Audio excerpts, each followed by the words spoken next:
Cary, what should travelers know about this weekend? So, yeah, they're going to be paying more, unfortunately. This is the most they've paid since 2012.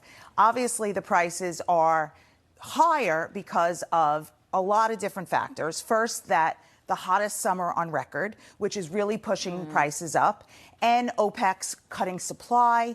So we are seeing, usually by this time, prices go down, but unfortunately this year it's not happening. So this is also hurting consumer confidence because polls show that gas is a big factor in consumer confidence, and because it's high, it's now August went down for consumer confidence because of this. Not good stuff. Well, it's officially September, which means student loan interest resumes today. So payments will resume come August 1st. So Seth, what should our viewers at home who still have some of that college debt know about this? Don't not pay it. But hey, hold on, it's coming, and don't pay until you get your notice. That's a key thing here, Alex. And so everybody's going to get notices. Likely payments will resume or be due mid-October. If you were on auto payment before, you need to make sure you reset that up. It probably expired, so that's a key point. Likely your interest will remain the same as whatever it was. Your payment should be similar. You can look at repayment and restructuring options. But when that invoice comes, set it up. All right. Yeah, fantastic tips there, Seth.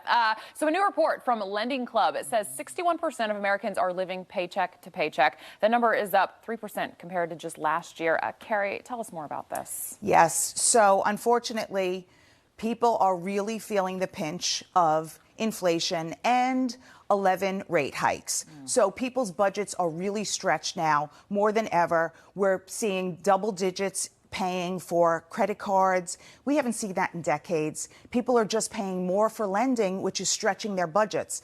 70% of people now are worried about money and are losing sleep over it. So what I tell my clients is to always have an emergency fund of 3 to 6 months expenses to help you sleep better at night, and I hope that helps. Yeah, good advice there, Cary. So Seth, remember just a few weeks ago we talked about Dave Portnoy buying back his Barstool Sports company for $1. Well, the guy in charge is already making a few changes. So the company announcing yesterday they're laying off nearly 25% of their employees. Seth, what is going on over at Barstool?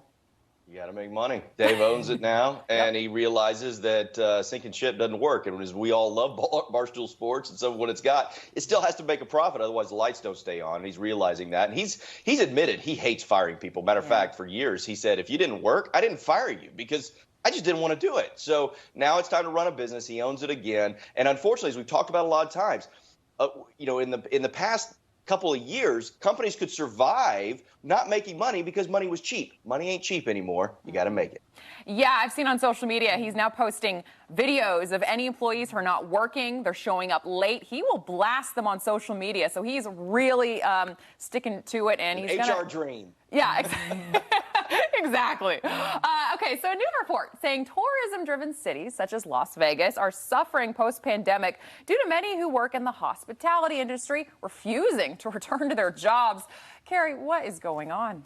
So a lot of people did not come back to the service working jobs.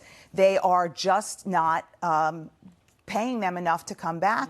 And also Las Vegas is growing so fast that it's just not keeping up with demand, and they just don't have enough service workers. So they're raising the prices and they still can't get them back. They interviewed an owner of a restaurant who needs 12 people to run it. He has 3. And unfortunately, it's making him work round the clock, and his customers are getting agitated and angry because they have to wait so long.